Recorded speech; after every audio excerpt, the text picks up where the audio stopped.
नमस्कार। आज मैं पुनः आपके सामने उपस्थित हुआ हूँ। कभी आपने देखा होगा पैरों में सूजन आ गई, कभी एक पैर में आ गई, कभी दूसरे पैर में आ गई या कभी दोनों में आ गई, या हमारा रिश्तेदार या परिचित या परिवार में किसी को हो जाती है और हम बड़े परेशान हो जाते हैं।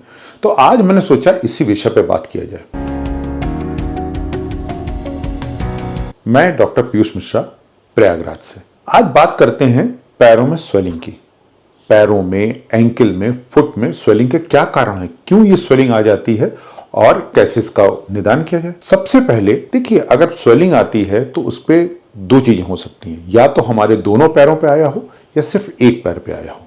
तो दोनों पैरों पे आती है स्वेलिंग तो उसको हम लोग कहते हैं बायलैटरल पीडल इडीमा, यानी दोनों पैरों में स्वेलिंग आ गई। और जब एक ही पैर आदर दाहिना या बायां इन्वॉल्व होता है, इसको कहते हैं यूनिलैटरल पीडल इडीमा। दोनों के कारण अलग अलग होते हैं, उपचार अलग होता है, इन्वेस्टिगेशंस अलग होते हैं, तो ये सारी चीजें डिफरेंट होती हैं। तो चलिए आज पहले बात करते हैं कि अगर हमारे दोनों पैरों में स्वेलिंग है तो क्या क्या कारण हो सकते हैं। तो सबसे इंपॉर्टेंट कारण होता है हमारा हार्ट। हमें पहले ये देखना चाहिए कि हमारा हार्ट सही है कि नहीं है। ये तो खैर कार्डियोलॉजिस्ट बताएंगे, वो ईसीजी करेंगे, इकोकार्डियोग्राफी करेंगे, बहुत सारे टेस्ट करके देखेंगे। तो अगर हमारे पैरों में स्वेलिंग आ रही है तो सबसे इंपॉर्टेंट कारण हमारा हार्ट होता है। अगर हमारे हार्ट में कोई दिक्कत नहीं है तो दूसरा कारण होता है ब्लड प्रेशर। अगर हमारा ब्लड प्रेशर ज्यादा है और हम दवा प्रॉपर नहीं ले रहे हैं, या हम नमक का सेवन ज्यादा कर रहे हैं, दवा लेने के बावजूद, प्रॉपर दवा भी लेते हैं, डाइट भी लेते हैं, उसके बावजूद भी ब्लड प्रेशर हमारा कंट्रोल नहीं है। देखिए, ब्लड प्रेशर की बहुत सारी दवाएं होती हैं। बहुत बार क्या होता है कि किसी एक व्यक्ति को एक दवा सूट करती है, दूसरे व्यक्ति को दूसरी दवा सूट करती है। जिसको पहले को जो दवा सूट कर रही थी, दूसरे को अगर देंगे तो सूट नहीं कर रही है। तो डॉक्टर देखते हैं कि उनके कौन सी दवा सूट कर रही है, फिर वही दवा उनको बताते हैं। तो हमें ये अपना दवा लेने के बावजूद ब्लड प्रेशर नियमित रूप से चेक करते रहना चाहिए। कभी कभी हम दवा तो ले रहे हैं, खान पान का भी परहेज करें, लेकिन ब्लड प्रेशर मेरा कंट्रोल नहीं है। इसको कहते हैं अनकंट्रोल्ड ब्लड प्रेशर। इसकी वजह से भी सूजन आ जाती है। तीसरा इंपॉर्टेंट कारण, अगर हमको थायराइड है, थायराइड में भी हमें पैरों में स्वेलिंग आ जाती है। चौथा कारण हमारे पास होता है, अगर हमारे शरीर में किसी वजह से किडनी या लिवर की डिजीज है। किडनी की डिजीज में क्या है, अगर हमें किडनी की डिजीज है या डायबिटीज है और हमने बहुत सारा पेन किलर खा रहे हैं किसी बीमारी की वजह से, तो भी हमारे पैरों में स्वेलिंग आएगी। इसी तरह लिवर डिजीज होती है। लिवर में क्या है कि अगर लिवर डिजीज है, चाहे हेपेटाइटिस होती है, या अगर हम बहुत अल्कोहल का सेवन करते हैं तो सिरोसिस हो जाती है। तो उससे एक प्रोटीन जो बनता है हमारे लिवर से, वो कम बनता है। प्रोटीन नहीं बनता है तो हमारे पैरों में स्वेलिंग आ जाती है। यानी लिवर और किडनी भी हमारे पैरों में दोनों तरफ स्वेलिंग करने में कारण होते हैं। और लास्ट कारण होता है एनीमिया। अगर हमारा हीमोग्लोबिन कम है तो भी हमें स्वेलिंग आ जाती है। तो यानी ये आपने देखा कि ये सब कारण हैं जब हमारे पैरों में दोनों तरफ स्वेलिंग आती है। हार्ट डिजीज हो सकती है, ब्लड प्रेशर हो सकता है, थायराइड हो सकता है, किडनी की डिजीज हो सकती है, लिवर की डिजीज हो सकती है और एनीमिया हो सकता है। तो अब ये जो चीजें हैं ये हमको कर सकती हैं। तो जब हम किसी डॉक्टर को दिखाएंगे, अगर स्वेलिंग आ रही है तो वो इन सब चीजों के टेस्ट करेंगे, फिर हमको उसी हिसाब से परहेज बताएंगे, दवाएं बताएंगे। दूसरा कारण होता है कि अगर मान लीजिए हमारे शरीर में दोनों पैरों नहीं बल्कि एक ही पैर में स्वेलिंग आ रही है। अब एक पैर में अगर स्वेलिंग है, एक एंकल में स्वेलिंग, तो उनके कारण डिफरेंट होते हैं। सबसे पहले जैसे हमारे एंकल में स्वेलिंग है तो उसमें एक कारण हड्डी से संबंधित होता है, ये कि हमें किसी तरह की अर्थराइटिस हो, जैसे कि रूमेटॉइड अर्थराइटिस, ये ऑटो इम्यून डिजीज होती है, ये भी एंकल में प्रभावित करती है। दूसरा क्या होता है, यूरिक एसिड बढ़ जाता है तो गाउट हमारे एंकल में स्वेलिंग करने में बहुत बड़ा रोल प्ले करता है, गाउट हो गया। तीसरा होता है बोन टीबी। कभी कभी बोन टीबी किसी को होती है तो भी एक ही पैर में, एंकल जॉइंट में कहीं एक, किसी जिस अंग को इन्वॉल्व करेगा टीबी उसमें होगी, तो पैरों में एक तरफ स्वेलिंग है तो वो टेस्ट का, जांच का विषय है कि कैसे क्यों हो रहा है, तो वो डॉक्टर देख के बताएंगे।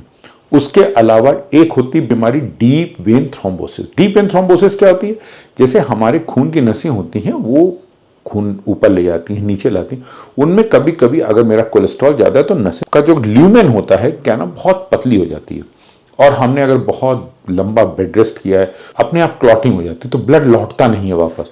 अब पकड़ में कैसे आता है कि अगर मान लीजिए आप अपनी पिंडली, काफ जिसको कहते हैं, अगर उसको छुएंगे तो बहुत पेन करेगा। डीप वेन थ्रोम्बोसिस भी एक कारण हो सकता है हमारे पैरों में स्वेलिंग का। आपने नाम सुना होगा वेरिकोज वेन्स। वेरिकोज वेन्स क्या होता है? वेरिकोज वेन्स में क्या होता है कि जो हमारा देखिए दिल लगातार धड़कता नहीं, लप ढप, तो एक बार जब प्रेस होता है तो ब्लड आगे जाता है, और जब सिकुड़ता है तो बाकी जगह से ब्लड अंदर हार्ट में आता है। अब नीचे जैसे पंप की तरफ ब्लड जा रहा है तो कॉन्टिन्यूस फ्लो नहीं है, एक उसने प्रेशर दिया ऊपर, फिर रुक गया, फिर प्रेशर दिया, फिर रुक गया, तो अब रुकेगा तो ब्लड वापस लौट जाएगा। तो उसको रोकने के लिए वॉल्व मैकेनिज्म होती है, वो ब्लड को नीचे नहीं जाने देती है, वहीं रोक देती है। फिर अगला प्रेशर होता है और ऊपर जाकर रुक गया तो फिर वहां। अब ये अगर वॉल्व ठीक से काम नहीं करते हैं तो क्या होता है, ब्लड नीचे तरफ इकट्ठा होता चला जाता है, तो जो हमारी खून की नसें जिनको वेन्स कहते हैं वो फैल जाती, चौड़ी चौड़ी दिखने लगती ऊपर, क्योंकि शरीर में जो ले जाने वाली आर्टरी होती है वो डीप होती है, वेन्स थोड़ा ऊपर होती हैं, तो वेन्स प्रोमिनेंट हो जाती हैं, वो दिखता है। अब चूंकि इम्प्योर ब्लड होता है वेन्स में और नीचे इकट्ठा हो रहा है तो इन्फेक्शन के चांसेस होते हैं, इसलिए जो है ये कहा जाता है कि ये जो वेरिकोज वेन्स है इसमें इन्फेक्शन बढ़ जाता है और प्रॉब्लम्स होती हैं। तो वेरिकोज वेन्स भी हमारे एक पैर में ही स्वेलिंग करती है। फिर उसके बाद आता है अगर कोई हमारे इंजरी हो गई, जैसे लिगामेंट टियर हो गया जिसको स्प्रेन कहते हैं, तो भी एक ही पैर में स्वेलिंग आएगी, एक जो पैर हमारा अफेक्टेड है। फिर होता है कभी कभी एक इन्फेक्शन होता है जिसको सेलुलाइटिस कहते हैं, एकदम पैर लाल सुर्ख हो जाता है, तो उसकी वजह से भी स्वेलिंग आएगी, सेलुलाइटिस। कभी कभी प्रेगनेंसी में एक साइड की वेन्स प्रेस हो गई तो हो गया। कभी कभी देखा गया है बहुत लंबे समय तक खड़े हैं तो भी किसी किसी को दोनों पैर में, किसी किसी को एक ही पैर में, या बस में बहुत लंबी जर्नी कर रहे हैं, कार में बैठे हैं तो भी स्वेलिंग आ जाती। लेकिन ये सब स्वेलिंग जो होती है अगर जैसे हमको ट्रेवल करते समय आई है, या तो अगर हम पैर थोड़ी देर ऊपर रख के बैठेंगे तो अपने आप खत्म हो जाएगी। फाइलेरिया आपने सुना होगा ना, हाथी पांव, उसमें भी एक ही साइड इन्वॉल्व होता है। तो ये डिफरेंट कारण हैं जिनकी वजह से हमारे पैरों में स्वेलिंग आती है। सबसे मोस्ट इंपॉर्टेंट कारण है कि कितने दिन से आ रही है। अगर भाई अभी हमने लंबी जर्नी करी है और हमारे पैरों में स्वेलिंग आ गई है तो थोड़ी देर पैर ऊपर रख के बैठेंगे और अपने आप खत्म हो जाएगी। अगर नहीं, स्वेलिंग खत्म नहीं हो रही है, काफी प्रोलॉन्ग है, तो हमको तुरंत किसी डॉक्टर को परामर्श करना चाहिए, किसी फिजिशियन को या किसी कार्डियोलॉजिस्ट को दिखा के चेकअप कराना चाहिए। तो ब्लड टेस्ट कराएंगे, ब्लड टेस्ट से कुछ ना कुछ उनको पता चलेगा, निष्कर्ष निकलेगा ये कारण क्यों हो रहा है। ज़्यादातर तो ऐसा होता है कि सिंपल सा लटकाए थे, ब्लड सर्कुलेशन प्रॉपर नहीं था, चूंकि मसल्स उतना एक्शन नहीं कर रही थी, इस वजह स्वेलिंग आ गई, जो कि धीरे से दवा से, एक्सरसाइज से खत्म हो जाएगा। अगर कोई लंबा प्रॉब्लम हो रही है, रेगुलर स्वेलिंग है, काफ़ी लंबे समय स्वेलिंग है, तो हमको प्रॉपर चेकअप कराना चाहिए। तो आज इसके बारे में इतनी ही बातें।